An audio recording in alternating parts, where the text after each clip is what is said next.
Hello everyone and welcome to another tutorial by Classic Craft Studio.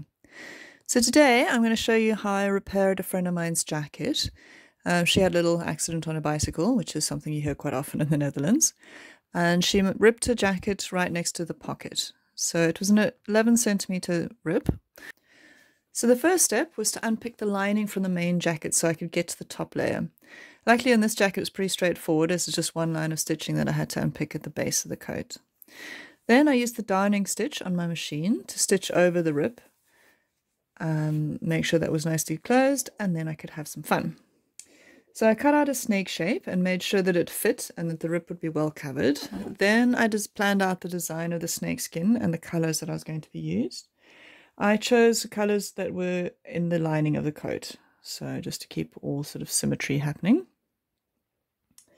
As you can probably see, I couldn't fit all my embroidery into the whole design into the embroidery hoop at one time, so I had to do the embroidery in two different sections.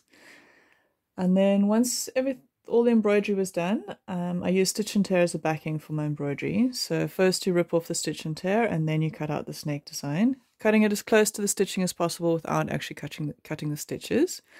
And then I used a satin stitch to stitch the design onto the actual coat. So up until that point I've been doing free motion embroidery.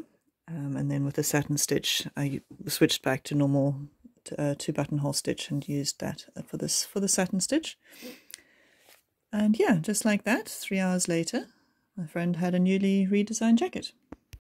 I absolutely love doing repairs like this on clothing, so if you have any items that you'd like me to repair for you, you can get hold of me via my website, classiccraftstudio.com.